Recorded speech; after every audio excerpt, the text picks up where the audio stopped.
Viral ngayon sa social media ang video ng pagsayaw ng It's Showtime host na si Jackie sa harap ng co-host nito at singer na si Darren Espanto. Nitong nagdaang araw ay nagkaroon ng masayang year-end party ang mga staffs at host ng It's Showtime, kung saan ay pinakita nila sa kanilang mga viewers ang ilang mga kaganapang nangyari.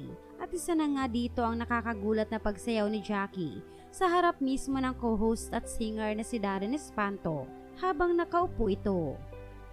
Makikitang una nang sinayawan si Darren ng ilang dancers, ngunit hinila nga ng isa sa mga ito si Jackie upang siya mismong sumayaw kay Darren, at hindi naman nagdalawang isip ang host na agad na pumatong kay Darren at sinayawan ng singer. Makikita ring bago tuluyang patungan ni Jackie si Darren ay itinaas pa muna nito ang kanyang isang paa at ibinuka sa harap ng singer, sabay upo sa mga legs nito. Ilang segundo nga lang ang itinagal ng pagsayaw ni Jackie habang nakapatong kay Darren at kagad din sana itong aalis, ngunit muli siyang hinila ng isa pang kasamang dancer, kaya naman sinabayan na lamang nito ang tugtog, sabay yakap at bahagyang halik sa parteng leeg ni Darren. Labis naman ang naging hiyawan sa loob ng kanilang venue na tila ba tinutokso ang dalawa sa isa't isa, na ayon naman sa marami ay wala naman umanong masama dahil alam nilang parehong single ang mga ito.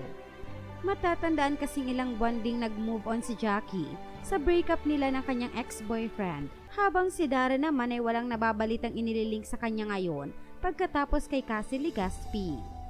Kaya naman todo support ang ilan para sa dalawa kung sakali man umanong may mabuong mas malalim na relasyon sa mga ito, bagamat medyo malayo rin ang agwat ng kanilang mga edad. Si Jackie kasi 30 taong gulang na, samantalang si Darren naman ay 23 taong gulang. Gayunpaman, may ilan din naman na hindi ikinatuwa ang naging kilos ni Jackie at pinuna nga rin ng ilan ang agwat ng kanilang edad.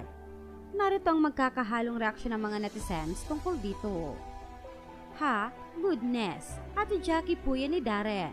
Though we like Jackie, but hope she will find someone her age kasi marrying stage na siya.